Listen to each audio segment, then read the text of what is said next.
Bom dia, meus amigos que nos ouvem e nos assistem. Mais um programa Final com Toque especial, falando das 3 siglas ESG, né, que trata tanto da parte social, como da ambiental, como de governança. É muito importante hoje, nessa conscientização global, com relação a esses três temas importantíssimos da sociedade. E a gente vai conversar hoje com o Reginaldo Gabriel de Lima, né? Primeiro, já agradecer o Reginaldo pelo seu tempo aqui, à disposição para bater um papo conosco, importante. Nós vamos falar muito das questões sociais. E ele, que foi cofundador da G10 Favelas, né? Um importante trabalho que ele faz lá no Rio de Janeiro. E sobre isso que a gente vai falar, né? Esse trabalho é muito voltado ao social. Hoje, essa importância enorme de estarmos ajudando as pessoas, ajudando terceiros, né? Isso não há dinheiro que pague, né? Não é verdade, Reginaldo? Obrigado por você estar conosco aqui. Um forte abraço. E, por favor, traga um pouquinho da sua experiência para a gente poder transmitir e divulgar esse lindo trabalho que você vem realizando por aí.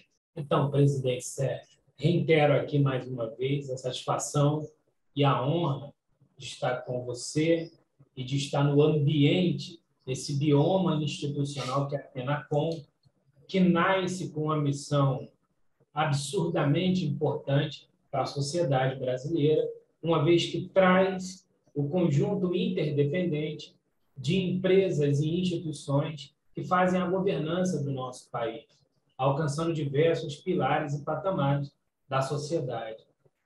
Eu tenho 54 anos de idade, há um pouco mais de 30 anos na caminhada, com múltiplos temas. Eu sou oriundo de uma favela aqui, falo com você, inclusive, dela. Nós nos falamos nesse momento do Complexo do Alemão, Rio de Janeiro. Perfeito. E daqui do Complexo do Alemão, eu fui desenvolvendo uma inquietação e dialogando com diversos territórios nacionais, em diversos pilares, como mediação de conflito, no modelo de guerra urbana, depois mediação corporativa, envolvimento com diversos tipos de empresa, de diversas vocações de mercado, até que, nos últimos 10 anos, eu mantive um foco em 3 pilares que, para mim, são o remédio resolutivo do desenvolvimento da sociedade intrafavela e periferia. Então, eu me juntei a um grupo de amigos em São Paulo, em alguns territórios do Brasil, e começamos a dialogar sobre sustentabilidade, mas não sobre sustentabilidade à luz do bioma natural, mas sustentabilidade à luz da sobrevivência, o que as periferias e favelas poderiam discutir com esse modelo de sustentabilidade, com a chamada efervescência da série B. E aí a gente, durante um período de um pouco mais de 2 anos, nos dedicamos a observar, aprender, ouvir e participar de tudo que podíamos que tratava do desenvolvimento social desse território, desse personagem social que é o morador e a moradora de favela e periferia brasileira. Então, nasceu depois, no inteirinho, havia, naquele período, um dos encontros do G7, que eram os 7 países mais ricos do mundo, e nós focamos a observação no modelo de encontro, o modus operandi e os motivos daquele encontro, eles são notórios e públicos há décadas, mas a gente agora queria entender o que fazia aqueles 7 líderes mundial juntarem-se, debaterem, discutirem, como eles sacavam soluções, debatiam problemas. Feito isso, posto isso, nós marcamos um encontro em São Paulo e começamos a argumentar um modelo inspiracional que pudesse permitir a transpiração de uma ação. Foi então que nasceu o G10, que é o grupo de líderes comunitários de impacto em empreendedorismo nas principais favelas de PIB, de melhor PIB nacional. Havia, naquele período também, 2 pesquisas em exercício, uma da locomotiva social, junto com o Infavela, outra do outdoor social, que estava analisando o movimento financeiro da favela. Não pensava no bairro, na cidade, no estado, nem no país. Estava tudo voltado para a favela, então servia para a nossa análise e trouxe à luz, naquela época, uma leitura, uma pesquisa muito sóbria de um PIB de 189 bilhões de reais do público consumidor apenas de favela. Isso data de um período antes de março, do start da pandemia. Então, a gente, feito toda a análise, olhado todo o movimento, entendido tudo o que estava acontecendo, o que a gente podia fazer, presidente, que não fosse similar ao que estava acontecendo, que tinha baixo impacto ou impacto nenhum, que tinha um investimento de energia de grandes grupos e grande feitura contra resultados reais de mercado. Vamos imaginar aqui que o que eu chamo de resultado real? Nós podemos pegar qualquer entidade do terceiro setor e pensar que elas têm investimento. Elas estão dentro da favela, captando para a favela, investindo na favela, mas as curvas, o IDEB melhora muito raramente e muito timidamente. Na grande maioria das vezes, não. O IDH interno melhora, o índice de desenvolvimento humano é impactado por aquele trabalho? Muito modestamente e na grande variação de tempo, não. O desenvolvimento social coletivo daquele território, onde tem uma pequena, uma média ou uma grande instituição, qual é a sua variável de melhora, uma vez que a gente está olhando o universo por dentro. Nós não estamos olhando o universo global, nacional, nós estamos olhando o universo por dentro. Então, a gente começa a encontrar investimento 200 milhões por ano, 20 milhões por ano, sempre na casa dos milhões. E os resultados extremamente modestos. E nós nos agulhamos com isso. E começamos a imaginar, já que a nossa discussão era a sustentabilidade no bioma humano, no indivíduo humano e no ambiente coletivo da favela, se eu tenho investimentos destas grandezas e eu tenho os principais traços internos numa variável muito pequena, e a minha grande inspiração são vocês, os empresários de alto impacto, os executivos de alto impacto, as empresas bem organizadas e situadas nacional e internacionalmente, se vocês são minha fonte de inspiração, e a minha fonte de inspiração não investe 1 centavo por mais de 10 centavos, por que eu, ativista social, tenho que investir milhões sem um resultado real, sem um impacto real? Por que eu não estou reduzindo a fila da cesta básica, a fila na boca de fumo, na biqueira, ou como trate culturalmente cada território empobrecido do Brasil? Por que eu não estou conseguindo impactar com a geração de uma melhor qualidade de mão de obra? O que está acontecendo? Aonde está a doença nesse mecanismo? O que pode ser o remédio? Então, a gente sai da curva, do coletivo comum, da grandiosidade, do poder da grande mídia e nos preocupamos em fazer o exercício de colocar o cérebro para trabalhar. E aí a gente encontra esse universo desse grupo de empreendedores que aqui não queria roubar protagonismo, não queria colocar num palco central ninguém com uma figura messiânica de que pode resolver o país, até porque a solução do país é uma solução de coletivo, de alta conectividade, de rede, de todos os pilares e camadas da sociedade junta. Não tem solução para grupo individual. Isso é um engano. Então, a gente entende isso porque nós vemos de uma vida de luta. Nós migramos da parte interna dessas ONGs, muitas delas, e nós somos clientes delas a vida toda. Eu estive um dia numa fila de cesta básica e o dia que eu tive o start, presidente, se me permite uma aspas aqui, eu sou de educação tardia. Até os 25 anos de idade, eu era um ser analfabeto. Não lia e não escrevia. Então, eu fui cliente das filas de cesta básica e dos movimentos caritativos 2 décadas e meia da minha vida. E um dia tive um start, quando nesta fila eu estava com o meu filho de mão dada. E eu sofri uma crise de consciência profunda, porque eu entendi que eu era a terceira geração na fila de cesta básica e que eu estava gerando a próxima geração e aquela geração geraria a próxima, que seriam os meus netos. É naquela crise eu começo a buscar o pensamento, instigar o pensamento, abrir os horizontes, buscar as oportunidades para encontrar as condições adequadas de começar a interromper uma história pessoal e, interrompendo uma história pessoal, com essa consciência, sabia que é uma história de um coletivo.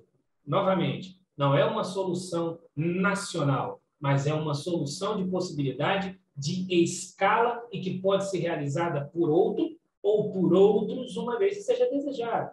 Então, a ideia era essa, era ter um elemento híbrido que pudesse atender os meus anseios, minhas necessidades e que pudesse ser absorvido por outros, e é claro que adaptado segundo cada cultura, cada pensamento. Por isso, não existe a figura do salvador no eixo. Não existe o midiático no eixo. Não existe o cara do púlpito da ONU, da Brasil Foundation, nenhum problema com isso. Não existe o cara da capa da Forbes, não existe. Existe um grupo que exercita um pensamento a partir de uma métrica que pode ser desenvolvida como método diferenciado em qualquer outro lugar, que é de olhar a prática sustentável. E é exatamente isso, presidente, que o ESG, o Environment, Social Governance, nasce no seio da ONU para debater o futuro das grandes empresas. É um upgrade no Departamento de Responsabilidade Social, RH, enfim, eles não deixam de existir, mas eles passam a coexistir com uma nova mentalidade e, por que não, nós nos apropriarmos desse mecanismo de inteligência, de desenvolvimento, de discussão coletiva de grandes mentes e passar a pensar a favela. Então, a gente passa a pensar a favela a partir daí dentro do G10. A partir do G10, migram diversas outras iniciativas. Uma delas é o Investe Favela, um fundo de investimento onde eu tenho sócios de mercado de alto impacto, todos eles membros da Endeavor, desenvolvidos e provados no mercado nacional e internacional, desenvolvendo um modelo de fundo de investimento para empresas de favela que tem potencial para desenvolver. E o que nós trazemos de diferencial? É um projeto social? Não. É um projeto econômico? Sim. É um negócio? 100% e deve ser por muitos motivos. Porque nós, com esse processo, realizamos também educação econômica. Desmistificamos o caminho do ganho do recurso e do dinheiro, que tem muito mito do pecado no dinheiro nesse território em função da cultura, da criação, do pensamento e de algumas intervenções não laicas no território, sem querer aqui atacar nenhum modelo de religião. Então, a gente vai como modelo de negócio para estabelecer hábito. Se eu estabeleço o hábito do empreendedor do outro lado, que não existe da ação, há uma grande diferença quando eu dou e quando eu invisto, quando eu tenho um parceiro e quando eu tenho um investidor, quando eu tenho quem socorre minhas angústias e minhas aflições empreendedoras e quando eu tenho alguém que socorre o meu fogão, a minha barriga, a minha necessidade biológica de sobreviver na insegurança alimentar, então eu começo a ir para o confronto do estabelecimento de novos hábitos. No momento seguinte, do estabelecimento de uma cultura, de um costume melhor desenvolvido. Agora que eu tenho alguém que entende a diferença do que é o socorro social, do que é o socorro econômico e as suas atribuições e responsabilidade, eu tenho aqui estabelecido um novo hábito, nesse hábito uma nova consciência, nessa nova consciência uma nova postura, cheia de autoestima, desejo de sonhar, construção de propósito, desenvolvimento de métrica, desenvolvimento de método, ampliação do seu ambiente de negócio, impacto global no seu território interno. E eu tenho do outro lado um empresário, sócio de um nano empresário. Eu tenho um grande empresário de mercado nacional e internacional, como eu dizia, sócio de um negócio da favela. Qual é o segundo movimento que eu faço da maior importância? A ruptura dos preconceitos. A ruptura dos preconceitos de que, nessa ponte de via de mão dupla de empreendedorismo, não pode atravessar de lá para cá e de cá para lá entes com a mesma vocação, com as incidências numéricas menor, mas que eles podem compartilhar, presidente, conhecimento. Eu fico aqui diante do presidente Sérgio, diante do painel da FENACOM, e como favelado, com a consciência de hoje, fico pensando quanto que o Sérgio podia dar se mentorasse um empreendedor da favela. Quanto que o Sérgio constrói ao longo da vida para sentar na cátedra de presidente de uma instituição renomada, extremamente séria, como a FENACOM. Toda a sua história de vida embalada num ser com uma vocação parecida com a sua, fazendo uma audição, uma escuta ativa das suas experiências, esse indivíduo pode chegar. Você, Sérgio, a FENACOM, todos os contribuintes, parceiros e associados da FENACOM são para a nova consciência do desenvolvimento social o ambiente adequado de desenvolvimento de pessoas. Vocês me permitem uma coisa chamada promoção humana e uma diferenciação do social. O social ele vai construir essa fronteira.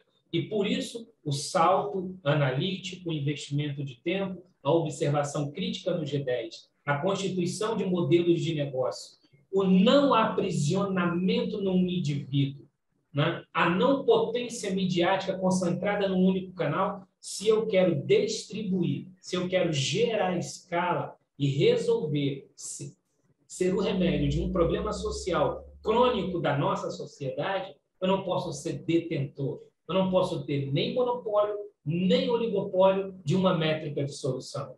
Eu posso ser o divulgador, eu posso fazer uma ação missionária, eu posso distribuir, eu devo contribuir, mas eu jamais posso centralizar em mim. Eu jamais posso permitir que a vaidade natural e muito justa, para quem a queira, possa dominar esse processo, apenas para que eu não seja mais um na fila da resolução. Não é o troféu que nos interessa, é o resultado. Perfeito. Não é o prêmio que nos pauta, é o resultado, mestre Sérgio. O resultado do que eu vou olhar em um período X de tempo, alguma fila em algum lugar da cesta básica com pelo menos -1. E o -1 será o resultado do desenvolvimento coletivo para alguns. E esses alguns aumentar esse poder cíclico até que essa fila ela fique do tamanho do caráter emergencial tão somente, que jamais deixará de existir. Mas ela jamais será aquela fila indiana como nós vemos hoje em dia. Então, do Environment, Social e Governance, do ISD, o social é isso, mestre Sérgio, se me permite a intimidade. O novo social é exatamente isso, é o desenvolvimento humano com qualificação, desenvolvimento de capacidade, ampliação de visão, migração do piedosismo tão discutido e tão falado, com diversos mecanismos. Não posso aqui cair na vaidade e dizer que é o G10, o Invest Favela ou o Alicerce, onde eu figuro com as mesmas intenções e vocação, que é a única solução. Nós somos opção. E tomara, com muita fé, que muitas outras opções saltem nesse país de dimensões continentais, porque com muitas opções, com vocação de transformação e realinhamento da consciência do social, a gente vai dar um upgrade na situação social do nosso Brasil. E isso será, Sérgio, independente do impacto da pandemia. Que veja que, recentemente, numa revisão de pesquisa, eu ainda mantenho no público consumidor de favela uma capacidade de 56 milhões de consumo dentro do epicentro da pandemia. Nos 2 anos de pandemia, quando todos os números nacionais caem, quando todas as empresas de alto impacto sofrem sua dificuldade, o poder de consumo se mantém em 56 milhões de reais. Então, isso nos leva a entender que o que é necessário para esse ambiente social, agora sim, a gente entra poderosamente no sanduíche ESG e acaba entendendo por quê que o environment está acima e o governance é base e o social é meio. Porque agora a gente precisa entender o conjunto do bioma humano, os biomas naturais, a grande metrópole onde parte do bioma é o ser humano e o modelo de governança que a gente vai dar nesse esperado novo movimento social das áreas de responsabilidade social das empresas e seu capital social. Como ele será investido? Se para promover o indivíduo humano para um upgrade ou se para manter a fila indiana e não reduzi-la para apenas a fila da emergência. Então, essa é a grande provocação do Environment, Social e Governance para o reposicionamento do social no Brasil. Reginaldo, olha, eu nem te interrompi em nenhum momento, porque você realmente está dando uma aula para nós aqui. Meu parabéns pelo brilhante trabalho que você vem realizando. Eu acho que nosso objetivo aqui realmente é desenvolver essa conscientização, né, coletiva, né, que é importante isso, para todo mundo se engajar num processo como esse que vocês têm se engajado, né? Nós não temos, de fato, noção, eu não tenho, confesso, ainda um envolvimento muito forte, mas pretendo ter, né, com vocês. Eu acho que é extremamente importante. A gente tem que cuidar da base, especialmente. Você falou de DH, apesar do movimento financeiro que ocorre, o DH é muito ruim, muito baixo. Isso é muito ruim, né? A gente precisa dar qualidade de vida para as pessoas, né? Acho que isso que é a importância de tudo, né? O nascedouro, né? A parte educacional, o ensinamento básico, são situações mínimas, né? Que para uma sobrevivência normal do ser humano, na verdade. Acho que a gente tem que pensar com muita seriedade em tudo isso, tem que envolver governos, porque aí tem situações que você tem que envolver governo, não tem como não, né? Até para poder dessas barras, dessas situações, que são infraestruturas que o governo tem que bancar. Eu moro em São Paulo, no Morumbi, perto não sei se é a maior, mas uma das maiores favelas, talvez aqui do nosso município, né? Aqui de São Paulo, Paraisópolis, e tem um trabalho muito grande lá, né? Lá eu conheço porque somos vizinhos, né? Muito grandes, inclusive de governo, na parte de saneamento, quer dizer, hoje de escolas, quer dizer, o crescimento está tendo uma importância muito grande, e é o que você falou, tem que ter envolvimento e engajamento de todos, né? De todos com critério muito claro, né? Sem, vamos colocar dessa forma, tratando também pelo lado comercial, como você colocou, né? De investimento, de participação, quer dizer, talvez você motive pessoas para isso, né? Com esse aculturamento que você está dizendo, quer dizer, é um outro critério, também das pessoas virem, né, a colaborar, né? Mas eu acho que isso, na verdade, como eu te falei, né, no começo, acho que foi em off aqui, antes da gente começar a nossa gravação, né? É uma coisa, o ISD, como você bem colocou, é uma coisa muito antiga, né? Não é nova, né? Mas é que agora, evidentemente, está tomando vamos dizer assim, uma roupagem vamos dizer, multinacional, né? Quer dizer, na verdade, é universal, os países hoje estão preocupados com isso, as empresas estão preocupadas e, o mais importante, a sociedade está preocupada, a sociedade mundial está preocupada com isso, né? Então, tanto que as apostas hoje, até de consumo que for, é analisar se aquelas empresas, como você bem colocou, as grandes, né, se elas têm essa prática. Já ter, que quem não tem ou tem uma prática ruim, eles não estão comprando, estão deixando de comprar, não vão entrar nessa porque não vale a pena. E essa é uma tendência muito bacana de mercado. A gente percebe isso com muita clareza, que o caminho está indo por esse lado, entendeu? Então, eu acho que isso tem muito a ver com o que vocês estão fazendo, um trabalho maravilhoso, que tem que ser divulgado, tem que ser conhecido, para que pessoas como eu e tantas outras se engajem num projeto tão bonito como esse que eu estou realizando, né? Então, acho que é isso que é o bom e o bacana do social, né? Quer dizer, como você bem colocou, as segregações, né, do ambiental, que é extremamente importante, a conservação do nosso meio ambiente, até para a nossa sobrevivência, né? Nós participamos num todo, né? A gente tem que pensar dessa forma, né? A gente não pode destruir nada, porque tudo faz parte de uma cadeia, né? Então, o ambiente tem uma importância muito forte em tudo isso, né? O ser humano ele precisa ser mais humano, né? Esse é outro aspecto. que é, na minha visão, extremamente necessário, né? Vamos ser mais humanos, né? Acho que é isso que é o engajamento do social, né? A gente tem que pensar mais nesse lado e colaborar, né? Evidentemente, talvez algum indivíduo menor, sem tanto recurso, ele tem condição de ajudar de alguma maneira, né? Sempre tem, né?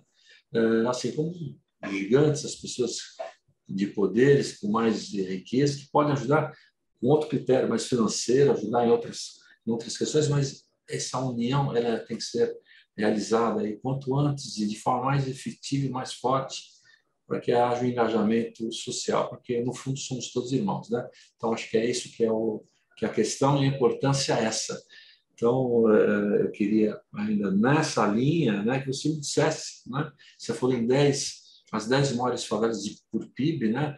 Eu achei que fosse só do Rio. Então, você está envolvendo, talvez algumas de São Paulo estejam engajadas nesse seu projeto. Sim. Aí, Né? inclusive, eu tive sábado aí em Paraisópolis. Sim. Paraisópolis, São Paulo, Paraisópolis, Capão, no Rio de Janeiro, Rocinha, região de Muzema, que é Jacarepaguá, zona oeste do Rio de Janeiro, Comunidade Sol Nascente, Brasília, Pernambuco, Recife, Bahia, Ceará, elas estão distribuídas. As 10 de cabeça agora eu não vou conseguir fazer a narrativa, mas eu posso pegar. Então, mas são mais de 10, Sérgio, porque as 10 mediram o potencial PIB econômico de favela. Mas a favela, em aspecto geral, ela tem um potencial econômico bom, porque ela estaciona negócio, ela gera consumo. E se fosse, onde se gera consumo, tem uma economia importante. Agora, o que ela precisa é exatamente esse olhar mais clínico, mais técnico, mais vivenciado, mais preparado da governança, que é a discussão dos últimos tempos. Né? A gente pegar esses empreendimentos e trazê-los para perto dos cérebros, trazerem para perto daqueles que executam com êxito e sucesso. Assim, o G10, que a base do G10 é seu vizinho, é ali em Paraisópolis, perto da Hebe Camargo. Fica num galpão ali na esquina com a Hebe Camargo. Lá tem um hub de negócio, lá nesse galpão tem um hub de negócio em que projetos sociais transformaram-se em empreendedorismo, transformaram-se em empresa. Um projeto que assistia mulheres vítimas de violência. Hoje, é uma empresa chamada Mão de Marias, o Bistrô Mão de Marias, que já tem.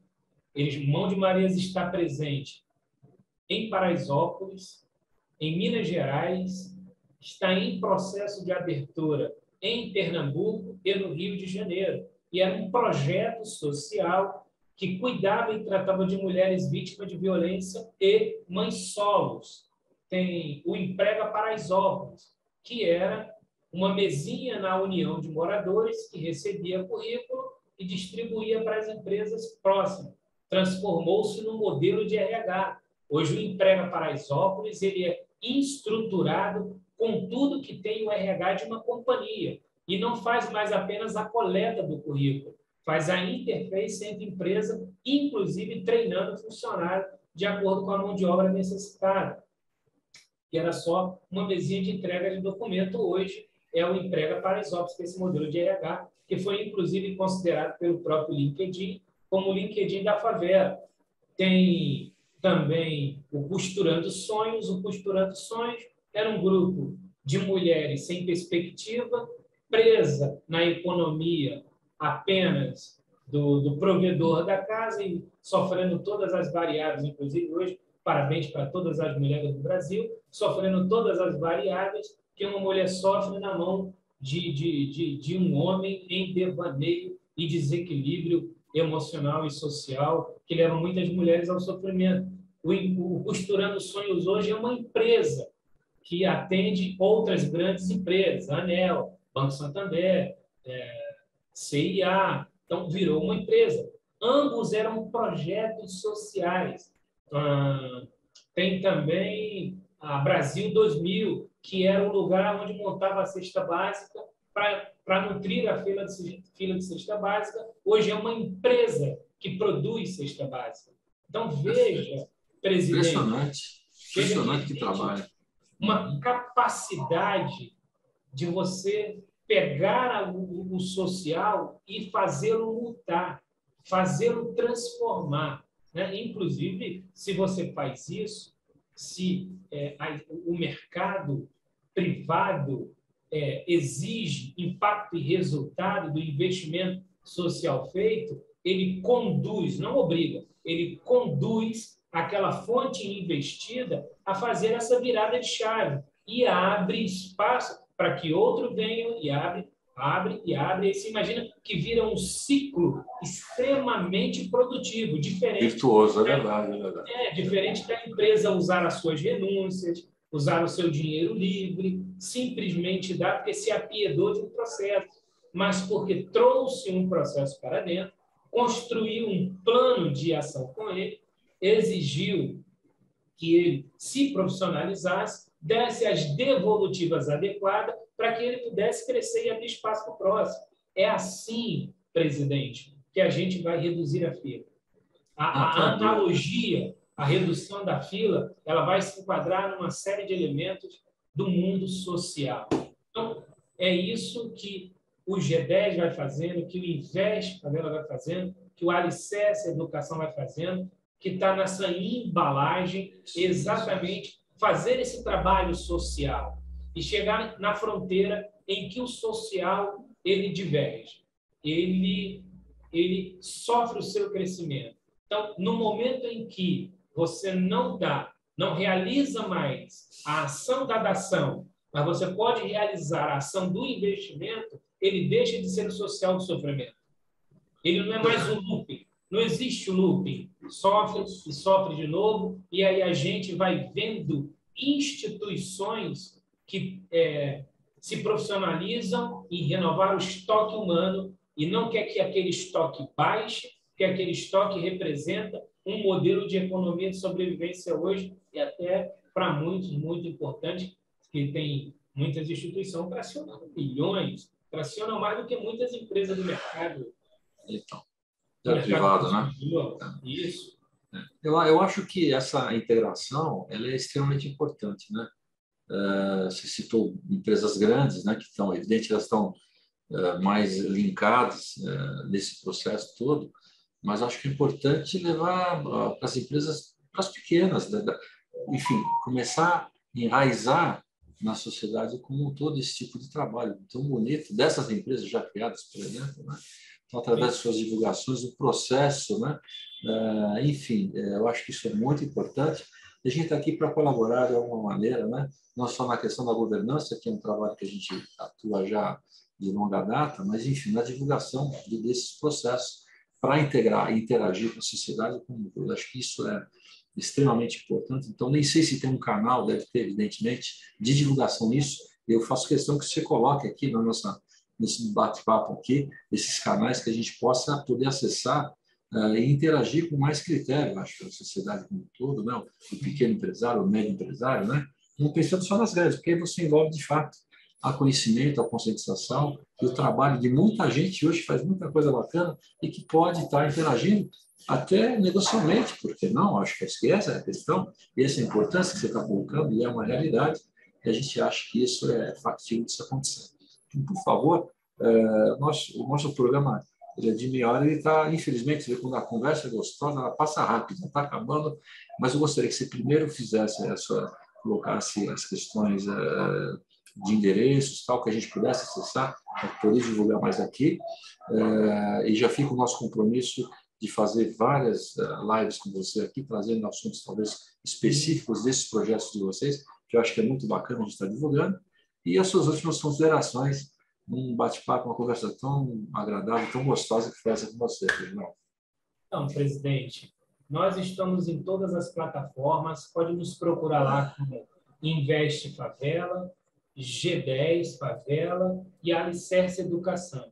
Em qualquer plataforma, LinkedIn, Instagram, Facebook, o site, só dá o Google que consegue achar a gente. E quem quiser também falar com uma das instituições, através de mim, só mandar um e-mail aí para o rdlima, com DE, rdlima11@gmail.com, ou falar aí através da FENACOM, que já construímos uma relação, e a gente fica aqui à disposição. Como consideração final, presidente, a reiterada gratidão, a oportunidade de falar do respeito que do lado de cá, a gente que passou a olhar as instituições para nos inspirar, a FENACOM é uma dessas instituições, pelo modus operandi, pela governança, pelo respeito e seriedade, decência, ética e honestidade. É isso que a gente quer se inspirar, em instituições que possam ensinar,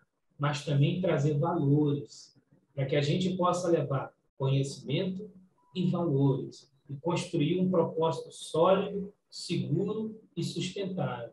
Então, a minha gratidão em poder estar com você, presidente, em poder estar com toda a FENACOM na sua pessoa, em todos os colaboradores, integrantes, associados, e deixar aqui um registro. Vamos lutar juntos. Nós não temos a solução unilateral. O Brasil é de natureza interdependente. Nós necessitamos das plataformas públicas, nós necessitamos dos indivíduos de boa fé e boa vontade, principalmente aqueles que têm conteúdo e figuraram na vida a possibilidade de absorver conhecimento, que possam, em algum momento, assumir uma posição de mentoria. Não precisa ser econômica. Talvez você encontre um ambiente onde sua mentoria ela valha mais do que qualquer milhão investido. Porque ela vai transformar aquele ambiente, ela vai transformar aquele negócio. E a luta pelo upgrade no social. Cada vez que nós pudermos transformar o social num modelo de empreendedorismo, nós reduziremos a fila da cesta básica e geraremos a oportunidade que o outro real necessidade chegue, vá sendo preparado, caminhe e o próximo venha, até que, quem sabe, um dia ela será uma fila apenas de CTI e nunca mais uma cena e um lugar fundamental e prioritário na sociedade brasileira. Esse é nosso desejo, essa é a nossa luta. Reginaldo, meu irmão, olha, foi maravilhoso esse bate-papo com você. Eu realmente aprendi muito com você. Meu pai sempre dizia, a gente tem uma boca e 2 ouvidos, tem que escutar mais e falar menos, porque a gente aprende mais. Então, meus irmãos, obrigado, foi um programa muito gostoso. Teremos outros, se Deus quiser, aqui com o Reginaldo, tá bom? Um forte abraço a vocês que nos assistiram e até semana que vem, se Deus quiser.